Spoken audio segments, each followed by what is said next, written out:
Hello and welcome back to my channel on a very rainy Sunday in Manchester. I'm thinking about science fiction and fantasy this weekend a lot. And remembering all the things that I like about the genre. I talked before, but I talk a lot more on my Patreon channel about this novel, Impossible Creatures by Katherine Rundell, which I just finished the other day. And as I said there, it did remind me of everything I loved about fantasy novels. I think it's a really good book and a nice beginning to a trilogy, which I look forward to following as it goes on. When the new ones come out, this is definitely worth a reread, I think. And that put me in the right frame of mind for thinking about fantasy and science fiction and exploring some of the new things coming out.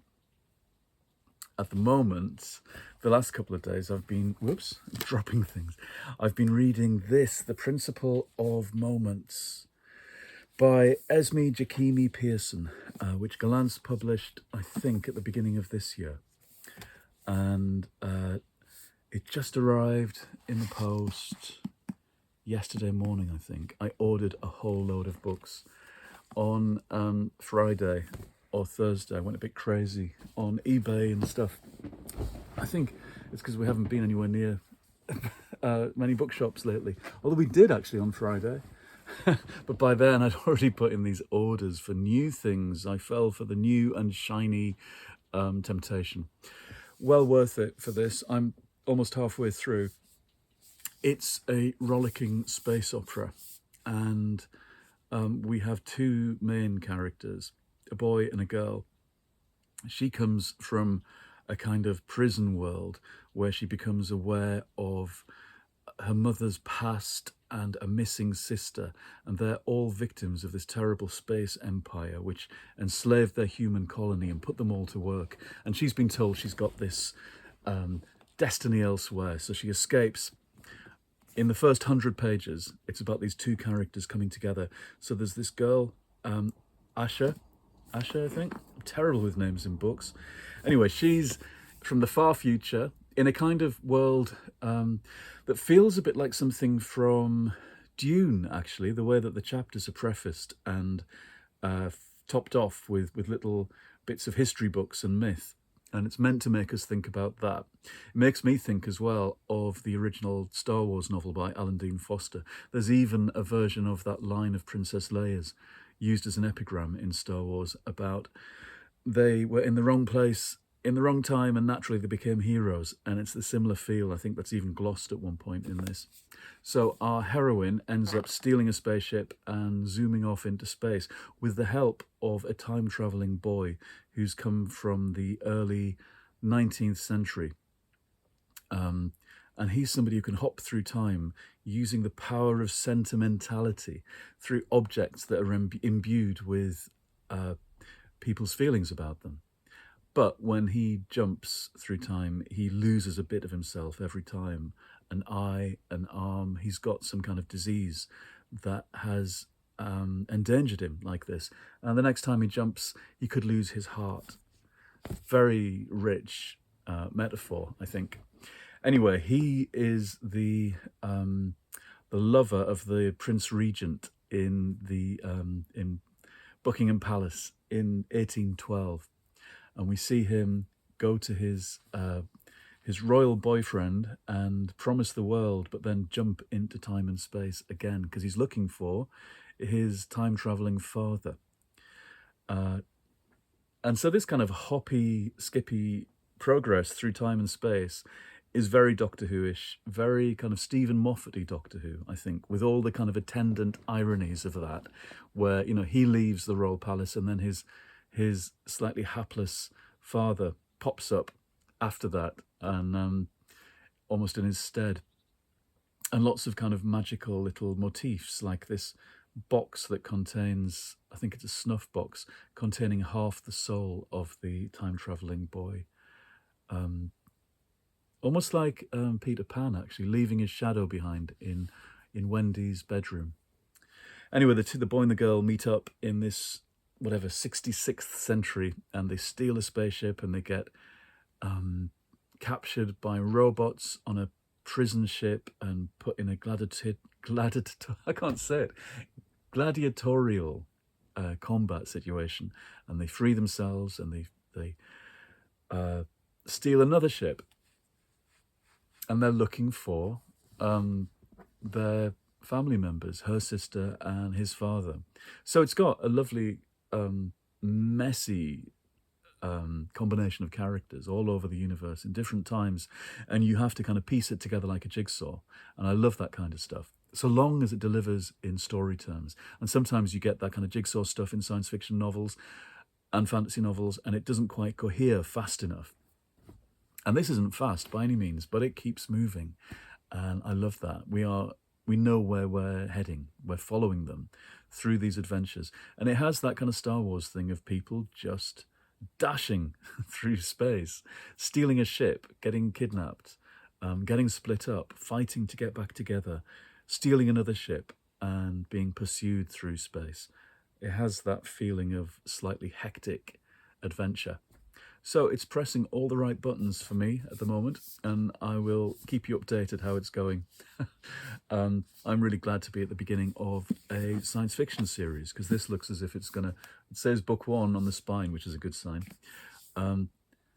It's good to find something new that weaves together things, bits of things that I already like from other things, and to be at the beginning of it.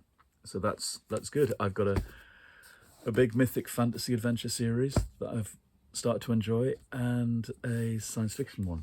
I like science fiction when it is more fantastic. This clearly has elements of magic in it. Holograms that are like ghosts, time travel that happens because of sentiment and emotion. That's the kind of science fiction I like. I've also just received this in the post, The Ministry of Time, which I sent off for a couple of days. Although, in a kind of timey-wimey thing of itself, after it arrived, I got an email saying it will be with you in 3 days. So either I've ordered it myself and that one hasn't come. This came from Amazon and it's brand new and it shouldn't have been. So I don't know. Maybe somebody's actually sent me this, gifted me this. I don't know. If you have, thank you. Obviously it's exactly what I would want to read, because I ordered it myself. It looks like a really fun time travel story, which I'll talk about more when I get to it. I have read a bit about it and I've been looking forward to it. Interesting, the people reinventing the genres that I like and getting a commercial push with them. That's very interesting, because for a long time these are the kind of novels that wouldn't be pushed. You couldn't, do certain kinds of genres in public, I was going to say, in that kind of mass market way. Anyway, it all makes me think of this, my science fiction encyclopedia from 1978, which was a birthday gift when I was, I guess, 9 years old.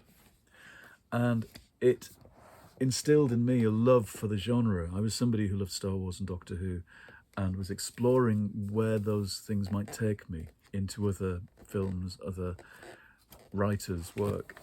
And this encyclopedia that my mum bought me kind of came off the back of the new popularity of science fiction in the late 70s. But it included loads of wonderful paintings. And these are the things that haunted my dreams and my ideas about what science fiction could be. And because it was such a lovely big book, they could take these book covers and reproduce them in this kind of lavish style. And for me, these have become, since all that time ago, the kind of acme of what science fiction is.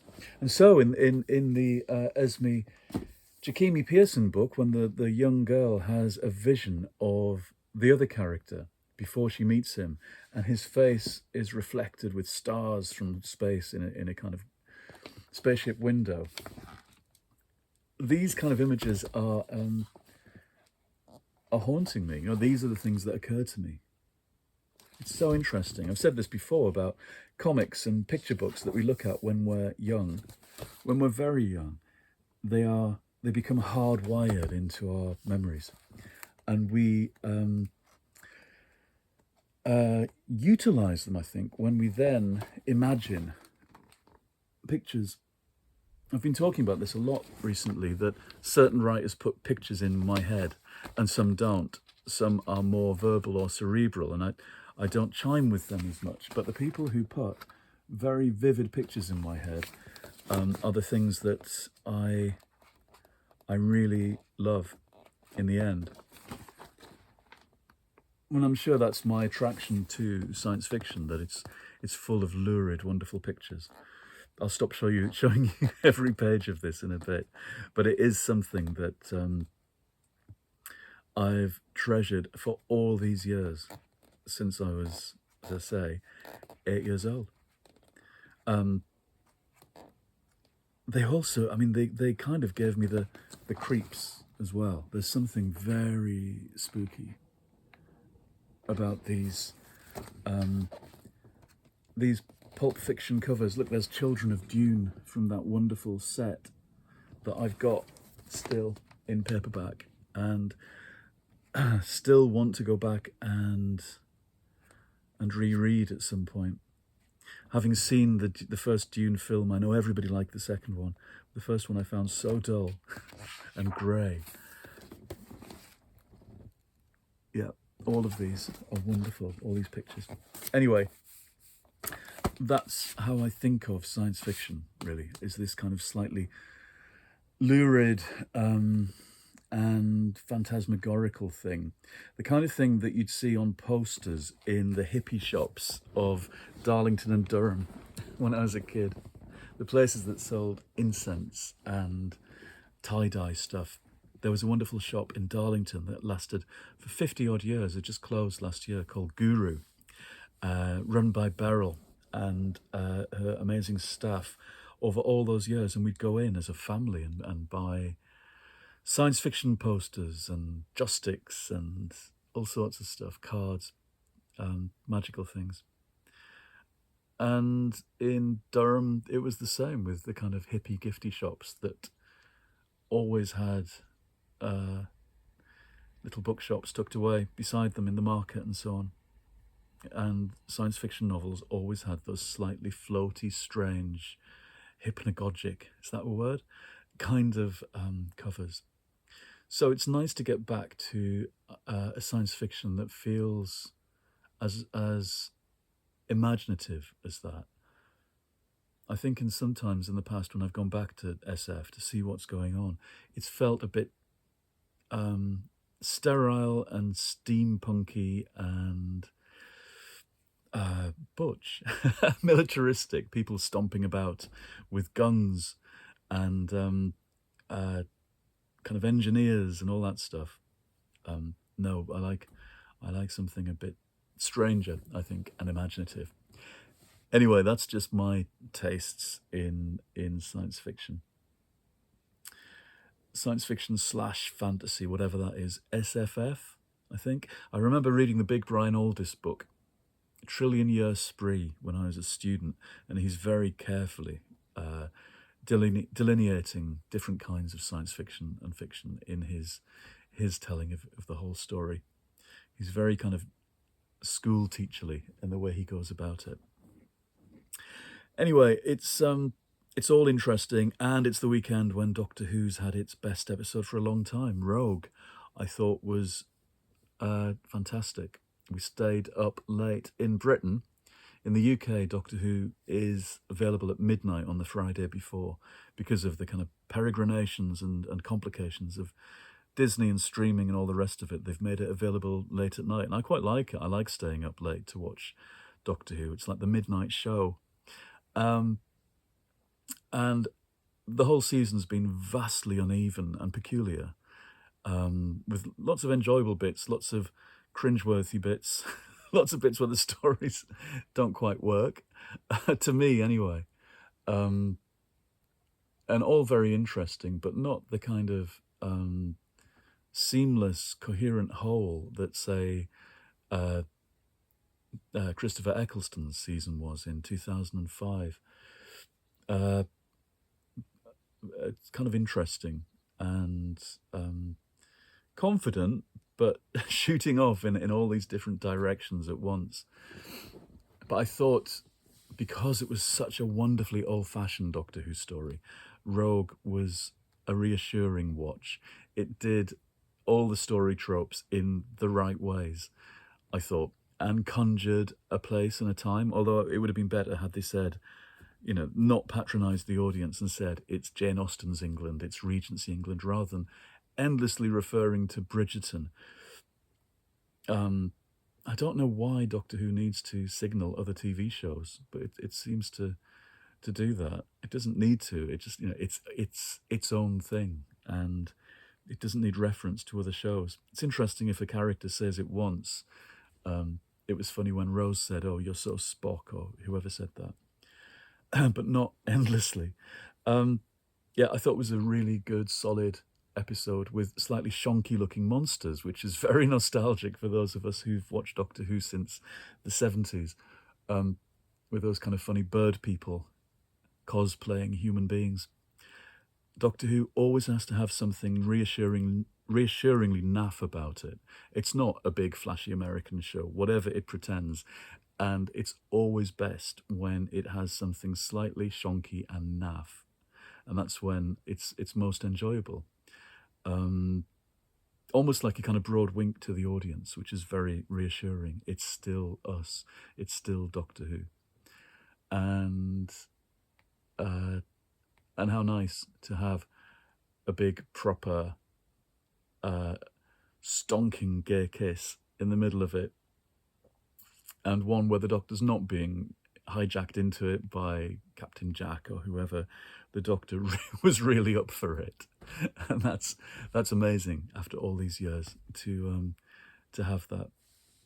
So we're looking forward now to the finale and all the books that come out on the back of it. And actually, it's made reading this, The Principle of Moments, has made me want to read the novelisation of The Church on Ruby Road, Ncuti Gatwa's first episode, because that was novelised for Target by Esme Jikemi-Pearson. Even though I thought it was a very, very slim story, the Christmas special, I must say. But that's, you know, that's what Target books are for, aren't they? Taking a story that happens in one night and turning it into something epic. That's what they always did. Back when, you know, Terrance Dicks took Day of the Daleks, which is such a slim kind of shoot-'em-up story, and turns it into something apocalyptic. I was thinking the other day, what happened to Susan, the Doctor's granddaughter, in Day of the Daleks, given that that's a return to the Dalek invasion of Earth era.